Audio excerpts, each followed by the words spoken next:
President Trump wants people to have more babies. I certainly want people to have more babies. We have a birth rate that has collapsed. We are literally a dying country. So President Trump has a plan for a baby bonus.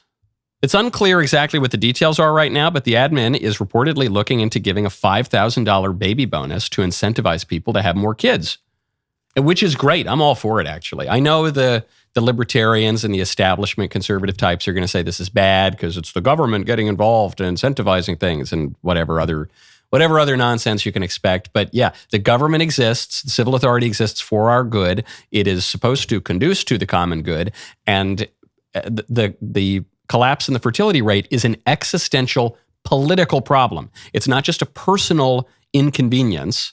It's not just a private misery that some people endure. It's a political problem because if your country doesn't make babies anymore, then your country dies. So it's a political problem. It needs to be dealt with, we hope, in a wise way by the government. And paying people to have babies is a perfectly fine idea. However, we got to be smart about it. We don't just want more babies. We want more babies born in the proper way so that we are respecting the rights of the babies. We are actually conducing toward the common good of our country. We're not committing immoral actions in our blindness and haste to pursue the good of babies. You know, babies are good, but good ends do not justify immoral means. You can make a baby through rape. That doesn't justify rape. So we need to make sure that we're encouraging a new baby boom in the right way.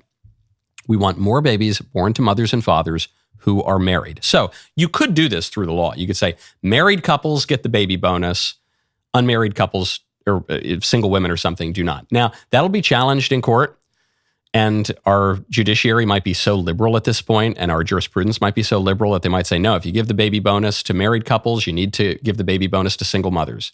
And that would be very unfortunate. Who knows? They might even say you have to give the baby bonus to single fathers who go out and just make the baby through IVF on their own or something. I mean, we'll have to see how radical our regime has become.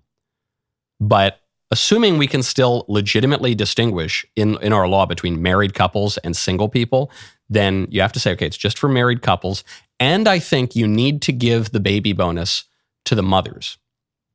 I'm not saying this because I'm a feminist or anything like that. You know, I like the old traditional idea that the husband is the head of the household, but you have to do this because we've redefined marriage in our law because Anthony Kennedy and the Supreme Court decided to write romantic poetry in 2015. So you now have unions of two men and two women who are pretending to be married couples. So does this mean that the Pete Buttigieg's of the world have a right to $5,000 because they go and order a custom baby? That would be very bad. That would be disrespecting the rights of babies because babies have a right to their mother and father, joined together in a lifelong union. So if you say, all right, it's for married couples and the women get the bonus, at the very least, you're doing this kind of Rube Goldberg strategy to try to make sure that the baby bonus is actually encouraging babies to be born in the way that is best for babies, best for families, best for the country, which is the whole purpose of the policy in the first place. And before the liberals come in and argue that, you know, there's no evidence that it's better for children to be raised by a mother and a father than by two fellas or two women or four guys and a billy goat or something. There are lots of studies. We don't have time to get into them now. There are lots of social scientific studies proving that it is worse for children to be raised by two men or by two women or by a single woman or by a single man.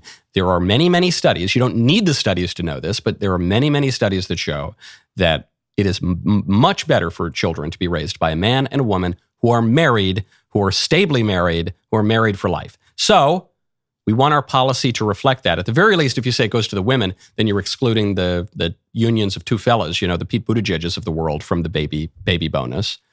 You're excluding single individuals. You're encouraging people to get married.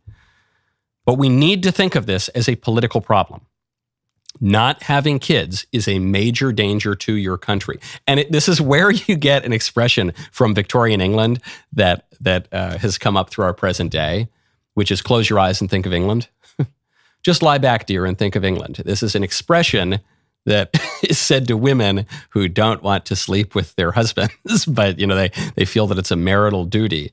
They say, well, dear, just do your patriotic duty. Close your eyes and think of England. Well, that's what we're telling people. We're saying, hey, guys, close your eyes, get rid of the contraception. Close your eyes and think of America. Do your patriotic duty. Make America great again. You got to have babies. Okay, it's your marital duty. It's your patriotic duty. It is fun. Let's not forget, it is like a fun thing to do. At least, I don't know, I'm a fella, so maybe the women have different views sometimes, but you got to do it, folks. Close your eyes and think of America, and maybe you get $5,000. In a world that constantly challenges our beliefs, now is the time to stand tall and boldly proclaim the truth. This is your moment, your opportunity to come together with top leaders from education, faith, media, and culture who are committed to making a difference. Our high-profile featured speakers include Matt Walsh, Harrison Butker, Kirk Cameron, Father Mike Schmitz, and yours truly. And we will endeavor to share powerful stories and insights on how to rise above fear and take a stand for the truth, no matter the cost. You will be empowered to fearlessly stand up for your values and beliefs, knowing that you are called for such a time as this. It's going to be a great night filled with VIP parties, photo ops, meet and greets, and a call to action that will leave you inspired. This is more than an event. It's a call to action. Together, we will ignite the courage needed to transform our culture and bring light into the darkness.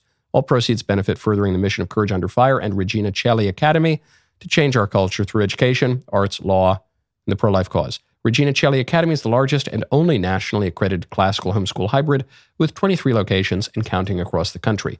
To learn more about Regina Celli Academy and the gala, head over to courageunderfiregala.org. That is courageunderfiregala.org. Use code IGNITE10 to receive 10% off your ticket today. That's IGNITE10, the number 10, not the word 10. Hurry! Tickets are selling fast. Not everyone likes Trump's baby bonus. Establishment liberals hate it. The ladies on The View are attacking Trump's baby bonus in the only way they know how. They're calling it racist. They're saying that the U.S. birth rate is declining. However, in 2024, there was a 1% increase in U.S. births. But that increase was with Hispanic mothers and Asian mothers. So they don't seem to be concerned about that increase. They seem to be more concerned about a decrease in other populations. Say it. No, I think I said enough. It's not based on that. And so, well, it's just based on a study. And so the other thing But have I will they said that anywhere? I mean, I feel like you have to be fair. It's just Fair to who? It's just a. Have they said that this is to target only white families? Oh, I didn't say that. You I have to just read gave between the stats. lines. I just gave the They're not stats. gonna say it. about economics. It's racist. Don't you see? Here's the proof. Because they say that America needs to have more children because we have a below replacement fertility rate. But we had a 1% increase in births last year because of Hispanic women and Asian women. And so this baby bonus is just about making more white people. And black people, I guess, but never mind. Forget about that. We're still trying to call the Trump administration racist. It's just about white people. We had a 1% increase last year. We had a 1% increase. What are you worried about? Here's what I'm worried about. We've had a below replacement birth rate since 1971. That's what I'm worried about. A 1% increase? You think that's going to solve the problem? Give me a break. We need to increase births dramatically. And so, fine. I mean, this is what the liberals are dealing with through mass migration. They're trying to solve the problem, the labor problem, and get some electoral bonus for themselves through mass migration. But hold on. Just the other day, the liberals were arguing that we needed mass migration because we don't have enough babies in America, because we need to prop up our economy. So you were acknowledging the problem 5 seconds ago. Out of one side of your mouth, you were acknowledging the problem. But now when we move away from migration and you're not trying to justify open borders, now you're trying to attack Trump for encouraging people to have babies. Now you're saying, no, we don't have a birth rate problem. We don't need to prop up our economy through artificial means like mass migration. So which is it? Furthermore, the way you know that this argument is just so preposterous, that Republicans are just concerned with boosting the white birth rate and suppressing the birth rates of others. If that were true, why would Republicans and conservatives be pro-life? The pro-life movement disproportionately saves black babies.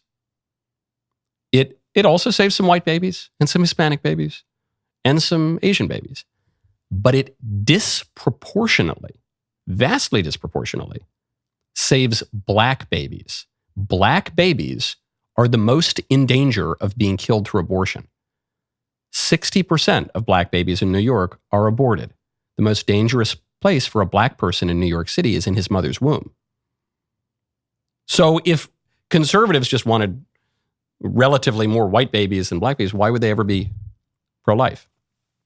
It is because, it seems to me, it is morally good not to murder babies. It is morally good to have babies. It is morally good to encourage families. We can know this from the natural law. We can use our reason for this.